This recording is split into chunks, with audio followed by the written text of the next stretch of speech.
Hello, good morning, students. Students, today we will start next page from next page. और अभी ये यहाँ से शुरू है. ऊपर से पैरा कहता है कि as they waded through the waters, the scene they witnessed grew more and more macabre.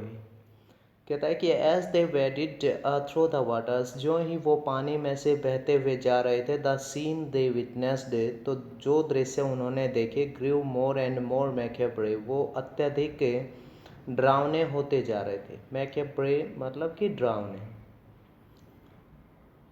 कहता है कि they had to push away many human bodies, उन्होंने बहुत से मानवीय शरीर, मैन वीमेन चिल्ड्रन, आदमी औरतें और बच्चे, and carcasses of dogs goats and cattle. और उसके अलावा carcasses मतलब हो जाएगा मर्द शरीर, ऑफ डॉग्स कुत्तों का, goats बकरियां, एंड कैटल और पशुओं का, that the current swept against them, जिनको की धारा उनके विरुद्ध बहाती ला रही थी या ले जा रही थी. एज दे मूव्ड अहेड, जो ही वो आगे की तरफ बढ़ते जा रहे थे, तो उन्हें अपने रास्ते में बहुत से व्यक्ति, औरतों, बच्चों तथा पशुओं के, बकरियां, कुत्ते इत्यादि के मर्द शरीर, जो कि पानी की तेज धारा अपने बहाव के साथ उनको बहते हुए ले जा रही थी, वो रास्ते में दिखाई पड़े. अब कहता है कि इन एवरी विलेज, और कहता है कि इन में every village they had they past, जिस भी गांव में से वो गुजरते जा रहे थे, they could barely see a house standing, मुश्किल से उन्हें कोई घर खड़ा हुआ दिखाई पड़ रहा था. बारले मुश्किल से. Prashant now swept out loud and long, कहता है कि प्रशांत अब काफ़ी समय तक फूट फूट कर रोता रहा. He was sure that his family could not have survived this catastrophe, और कहता है कि उसको पक्का विश्वास था कि उसका परिवार कुड नॉट हैव सर्वाइव्ड, नहीं बचा होगा, दिस कैटास्ट्रॉफी, इस विनाशकारी तूफान में. कैटास्ट्रॉफी होता है विनाशकारी, कि उसका परिवार इस विनाशकारी स्थिति में नहीं बचा होगा. एवेंचुअली प्रशांत रीच्ड हिज विलेज कालीकुडा, कहता है कि आखिरकार प्रशांत अपने गांव कालीकुडा में पहुंच गया. हिज हार्ट वेंट कोल्ड, उसका हृदय ठंडा पड़ गया. Where their home once stood, जहाँ पर कभी घर खड़े होते थे, there were only remains of its roof, वहाँ पर सिर्फ उनके घरों की छतें थी सिर्फ. उसके बाद कहता है कि some of their belongings were caught mangled and twisted into the branches of trees just visible above the dark water. और कहता है कि उनकी कुछ चीज़ें पेड़ों की टहनियों के ऊपर अटकी हुई या मुड़ी हुई पड़ी थी, जो उस काले पानी के ऊपर, ठीक है ना. कहता है कि जस्ट विजिबल दिखाई पड़ रही थी, अबाउट द डार्क वाटर्स, उस काले पानी के ऊपर दिखाई पड़ रही थी. Young Prashant decided to go to the Red Cross shelter, और युवा प्रशांत ने रेड क्रॉस आश्रय स्थिति में जाने का फैसला किया. To look for his family, अपने परिवार को देखने के लिए. कहता है कि उसके बाद जो ही अब कहता है ना कि जो ही प्रशांत अपने गांव गया, तो प्रशांत को वहाँ कुछ भी दिखाई नहीं पड़ा, तो जिसको देखकर प्रशांत का हृदय ठंडा पड़ गया, बैठ गया. अब आगे कहता है कि अमंग द फर्स्ट पीपल ही शा इन crowd was his maternal grand mother, वहाँ पर इकट्ठे लोगों में सबसे पहले उसे अपने परिवार का अगर कोई मिला, तो वो उसकी नानी जी मिली. वीक विद हंगर, भूख से कमज़ोर, सी रश्ड टू हिम, वह उसकी तरफ दौड़ी. हर हैंड्स आउटस्ट्रेच्ड, उसके हाथ उससे चिपट गए, या उसने अपने हाथों को आउटस्ट्रेच मतलब कि फैलाना. हर आइज ब्रीमिंग, उसकी आंखें चमक रही थी. इट वॉज अ मिराकल, और कहता है कि यह अपने आप में एक चमत्कार था. They had long given him up for dead, उन्होंने उसे काफ़ी समय पहले मरा हुआ समझ लिया था.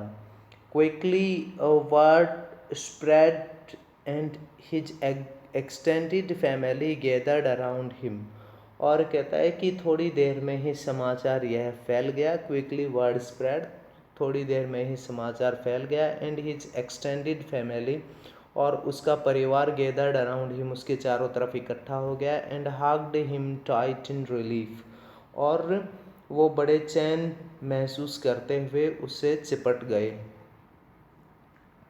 कहता है कि प्रशांत एनेक्सियसली स्कैंड द मोटली, और प्रशांत ने, कहता है कि एनेक्सियसली मतलब बड़े चिंतित होते हुए स्कैंड द मोटली, स्थिति को देखा, बैटर्ड ग्रुप, और जो वो फटे पुराने हालात में जो वो पूरा परिवार था उन सबको उसने देखा।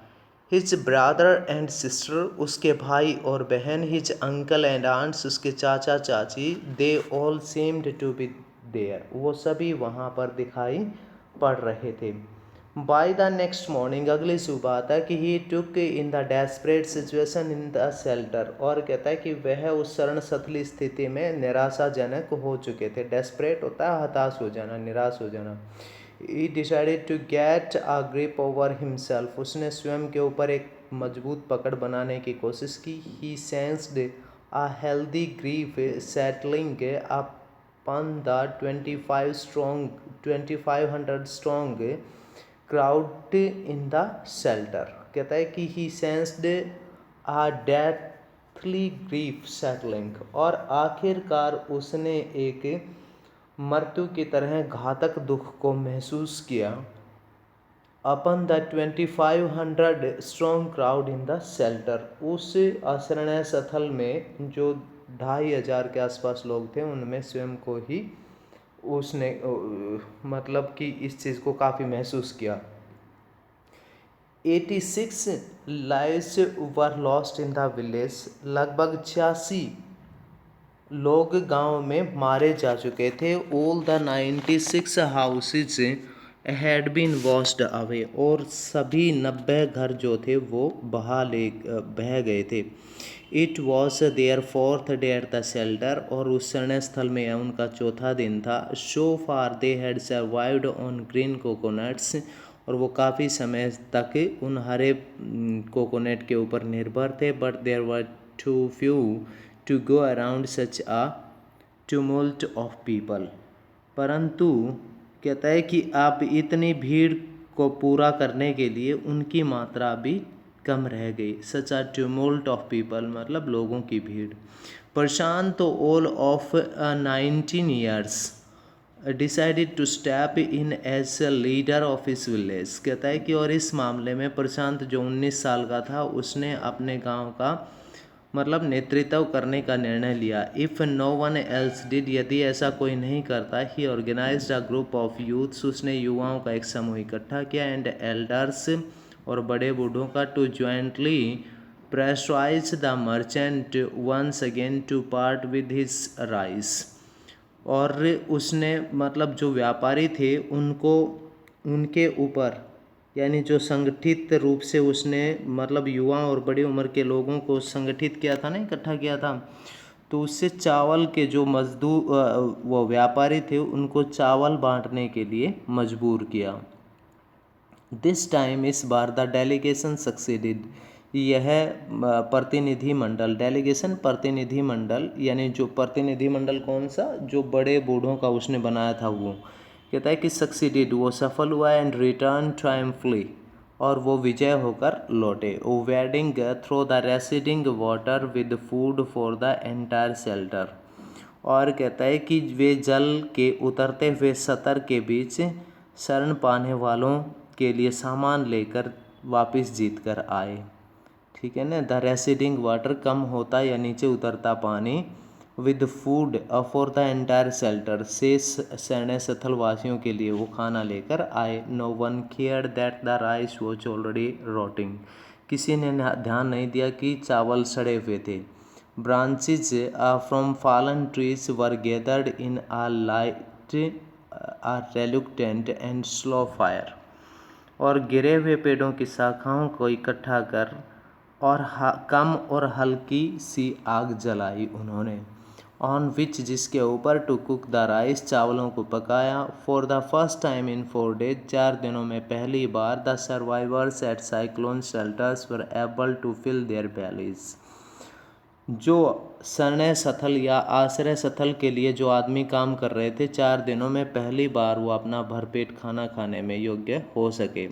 His next task was to organize a team of youth volunteers. उसका अगला कार्य था स्वयंसेवियों की एक टीम इकट्ठी करना। To clean the shelter of filth urine vomit and floating carcass, कि वो सभी वहाँ पर गंदगी पेशाब उल्टी और तैरते हुए शवों को इकट्ठा हटाएं। ठीक है ना, मतलब कि हिज नेक्स्ट टास्क उसका अगला कार्य was to organise a team of youth volunteers, एक इस युवा स्वयं सेवियों की एक टीम बनाना। टू क्लीन जो साफ करे, द शेल्टर ऑफ फिल्थ गंदगी, यूराइन पेशाब, वॉमिट उल्टियाँ, एंड फ्लोटिंग carcass और तैरते हुए पशुओं के शरीर, and to tend to the wound and fractures of many who had been injured, और बहुत से जो लोग घायल हो गए थे उनके घावों को ठीक करना और फ्रैक्चर टूटे फूटों को ठीक करने के लिए, यानी ये सब जिम्मेवारी उसने ली। अब कहता है कि ऑन द 5th day 5वें दिन a military helicopter flew over the shelter and dropped some food parcel. 5वें दिन एक सेना का हेलीकॉप्टर उनके ऊपर से, उनके शरण स्थल के ऊपर से गुजरा और जो आप कुछ ड्रॉप्ड उसने डाले सम फूड पार्सल, कुछ भोजन के पैकेट डाले। It then did not return, उसके बाद वह नहीं लौटा। The youth task force gathered empty utensils from the shelter, और युवा जो टीम थी उसने यूटेंसिल्स होता है बर्तन, गैदर्ड इकट्ठा करना, फ्रॉम द शेल्टर शरण स्थली से उन बर्तनों को इकट्ठा किया। और कहता है कि then they deputed the children to lie in the sand, फिर उन्होंने बच्चों को जिम्मेवारी सौंपी कि वो रेत के ऊपर लेट जाएं। लेफ्ट बाय द वाटर, पानी के साथ में, अराउंड द शेल्टर, उनके शरण स्थल के साथ, with these utensils on their stomach, और ये इन बर्तनों को अपने पेट के ऊपर रख के लेट जाएं। टू कम्युनिकेट, ये बताने के लिए, टू द पासिंग हेलीकॉप्टर्स, वहाँ से जाने वाले हेलीकॉप्टर्स को ये बताने के लिए, दैट दे वर हंग्री, कि वो भूखे थे। द मैसेज गॉट थ्रो, और इस तरह संदेश आगे पास हो गया। And after that the helicopter made regular rounds of the shelter, उसके बाद हेलीकॉप्टर प्रतिदिन वहाँ खाना डालने लगे। एयर ड्रॉपिंग फूड, और ऊपर से ही भोजन डालना, एंड अदर बेसिक नीड्स, और दूसरी अन्य ज़रूरतमंद चीज़ें वहाँ पर डालनी शुरू उन्होंने कर दी। ठीक है स्टूडेंट्स, बस इतना ही पढ़ेंगे आज। थैंक्स।